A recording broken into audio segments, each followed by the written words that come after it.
राधे कृष्णा दोस्तों, कैसे हैं आप सब। जवाब में राधे कृष्णा कमेंट में ज़रूर लिखें। एक बार फिर से स्वागत है आपका आपके अपने YouTube चैनल स्पिरिचुअल सोर्स में। आज इस वीडियो में मैं आपके साथ जानकारियां शेयर कर रही हूँ योगिनी एकादशी के बारे में। इस दिन हमें व्रत रखना है। एकादशी का शुभ मुहूर्त क्या होगा, पूजा कब करेंगे, पारण का शुभ समय क्या होगा और एकादशी तिथि कब समाप्त होगी, कब शुरू होगी, और सभी समय आपके साथ शेयर कर रही हूँ। योगिनी एकादशी का व्रत करने से स्वर्गलोक की प्राप्ति होती है, इसलिए योगिनी एकादशी का व्रत तीनों लोकों में प्रसिद्ध है। हम सभी जानते हैं कि एकादशी तिथि भगवान विष्णु को अत्यंत प्रिय है, इसलिए एकादशी तिथि के दिन कुछ विशेष उपायों को करने से भगवान विष्णु की अपार कृपा हमें होती है और मृत्यु के पश्चात वैकुंठ की भी प्राप्ति होती है। ये संपूर्ण जानकारी आपको इस एक वीडियो में दे रही हूँ, तो जुड़े रहिए संपूर्ण जानकारियों को जानने के लिए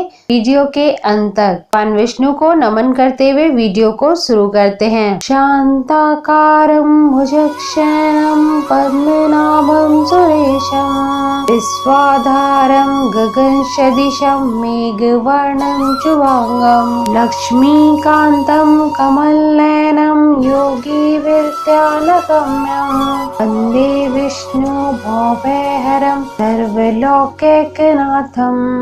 शास्त्रों में एकादशी का विशेष महत्व बताया गया है। हर माह में 2 एकादशी तिथियां पड़ती हैं, एक शुक्ल पक्ष में और दूसरा कृष्ण पक्ष में। आज हम जिस एकादशी तिथि के बारे में बात कर रहे हैं वह साल 2021 की आषाढ़ मास के कृष्ण पक्ष की योगिनी एकादशी व्रत है। मान्यता है कि योगिनी एकादशी पर भगवान विष्णु का सच्चे मन से पूजन करने पर हर तरह की बुराइयों से छुटकारा मिलता है और स्वर्गलोक की प्राप्ति होती है और मृत्यु के पश्चात मोक्ष को प्राप्त होकर भक्त वैकुंठ को प्राप्त करता है। यह व्रत सभी प्रकार के दुखों को दूर कर सभी मनोकामनाओं की पूर्ति भी करता है। योगिनी एकादशी का व्रत निर्जला एकादशी के बाद और देवशयनी एकादशी के पहले आता है, उसे ही हम योगिनी एकादशी कहते हैं। उत्तर भारतीय पंचांग के अनुसार आषाढ़ मास में कृष्ण पक्ष के दौरान और दक्षिण भारतीय पंचांग के अनुसार ज्येष्ठ मास में कृष्ण पक्ष के दौरान योगिनी एकादशी का व्रत रखा जाता है।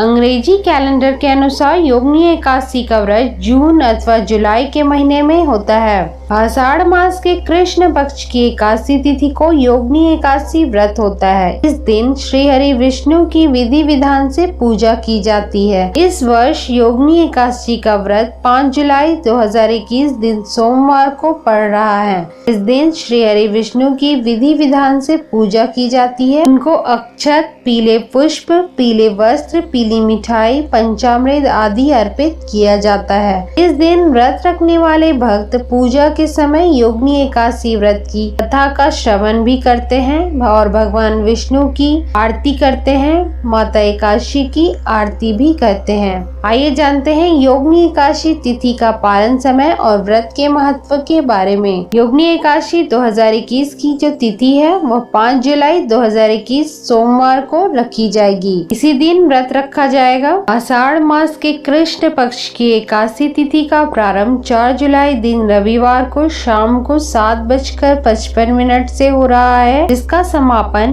5 जुलाई को रात 10:30 पर होगा। एकादशी की उदया तिथि 5 जुलाई को प्राप्त हो रही है, इसलिए योगिनी एकादशी का व्रत 5 जुलाई को रखा जाएगा। ये जानते हैं योगिनी एकादशी 2021 का पारण समय। जो भी भक्त योगिनी एकादशी का व्रत रखेंगे उनको अगले दिन 6 जुलाई मंगलवार को पारण करना है। उस दिन प्रातः काल 5:29 से सुबह 8:16 तक पारण कर लेना है। पारण में इस बात का ध्यान रखें कि द्वादशी तिथि के समापन के पूर्व ही पारण कर लें। द्वादशी तिथि का समापन 6 जुलाई को देर रात 1:02 पर हो रहा है। धार्मिक मान्यताओं के अनुसार योगिनी एकादशी का व्रत श्रद्धा पूर्वक करने से व्यक्ति को कुष्ठ रोग अथवा कोढ़ के रोग से भी मुक्ति मिलती है। जाने में किए गए पाप नष्ट हो जाते हैं और भगवान विष्णु की कृपा से मृत्यु के पश्चात उनके चरणों में यानी बैकुंठ धाम में स्थान मिलता है। रोहिणी एकादशी का व्रत करने से सारे पाप मिट जाते हैं और जीवन में समृद्धि और आनंद की प्राप्ति होती है। रोहिणी एकादशी का व्रत करने से स्वर्गलोक की प्राप्ति होती है। रोहिणी एकादशी तीनों लोकों में प्रसिद्ध है।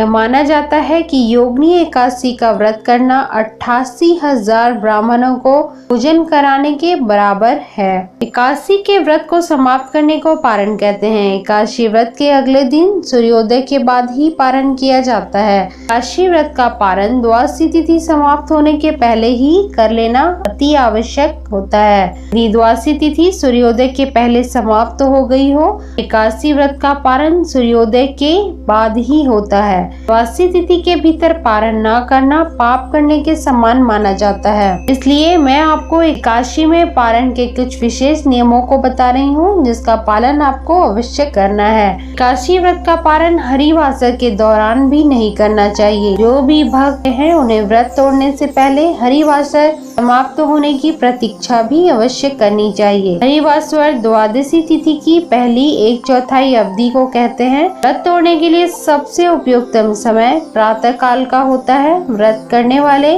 भक्तों को दोपहर के दौरान व्रत तोड़ने से बचना चाहिए। विशेष कारणों से आप प्रातः काल पारण करने में सक्षम नहीं हैं, दोपहर के बाद ही पारण करें। कभी कभी एकादशी व्रत लगातार 2 दिनों के लिए होती है। जब एकादशी का व्रत 2 दिन के लिए होता है तो पहले दिन की जो एकादशी है वह समार्थ परिवारजनों को करनी चाहिए और दूसरी जो एकादशी होती है फिर दूजी एकादशी कहते हैं, वह सन्यासियों, विधवाओं और मोक्ष प्राप्ति के इच्छुक भक्तों को दूजी एकादशी के दिन व्रत करना चाहिए। जब एकादशी का व्रत 2 दिन का होता है तब दूजी एकादशी और वैष्णव एकादशी एक ही दिन पड़ती है। इसलिए भगवान विष्णु का प्यार और स्नेह के इच्छुक परम भक्तों को दोनों दिन की एकादशी व्रत करने की सलाह दी जाती है। अगर आप सामर्थ्य है आप में, अगर आप चाहते हैं तो आप दोनों दिन की एकादशी कर सकते हैं। अन्यथा अपने स्वास्थ्य का ध्यान रखते हुए आपको जिस दिन की एकादशी का व्रत करना है उस दिन के तिथि के अनुसार एकादशी के व्रत करें। भगवान श्री हरि की असीम कृपा प्राप्त करने के लिए एकादशी के दिन आप भगवान विष्णु को तुलसी की माला अर्पित करें, क्योंकि भगवान विष्णु को तुलसी बहुत प्रिय है। तुलसी पर एकादशी के दिन जल न चढ़ाएं, क्योंकि प्रत्येक भक्त की तरह माता तुलसी भी भगवान के लिए निर्जल एकादशी का व्रत रखती हैं। तो तुलसी में एकादशी के दिन सुबह और शाम घी का दिया जलाएं, उनकी पूजा करें, लेकिन जल न चढ़ाएं। एकादशी के दिन दक्षिणावर्ती शंख में गंगा जल से भगवान विष्णु या शालिग्राम का अभिषेक करें। यह बहुत ही उत्तम फल देने वाला होता है। दुर्भाग्य दूर होकर सौभाग्य की प्राप्ति होती है और आप जिस भी मनोकामना से व्रत रखते हैं वह भी मनोकामना आपकी शीघ्र ही पूर्ण हो जाती है। अगर आप धन संबंधी कामना से व्रत रखते हैं तो एकादशी के दिन भगवान श्री हरि के साथ साथ माता लक्ष्मी की भी आराधना करें। एकादशी के दिन माता लक्ष्मी की भी पूजा विधि विधान के अनुसार करें। अगर आप पूरे विधि विधान शास्त्रों के अनुसार पूजा करने में समर्थ नहीं हैं, तो आप पंचोपचार विधि या षोडशोपचार विधि से ही पूजा कर सकते हैं। एकादशी के दिन आपको पीपल के पेड़ में भी जल अवश्य अर्पित करना चाहिए।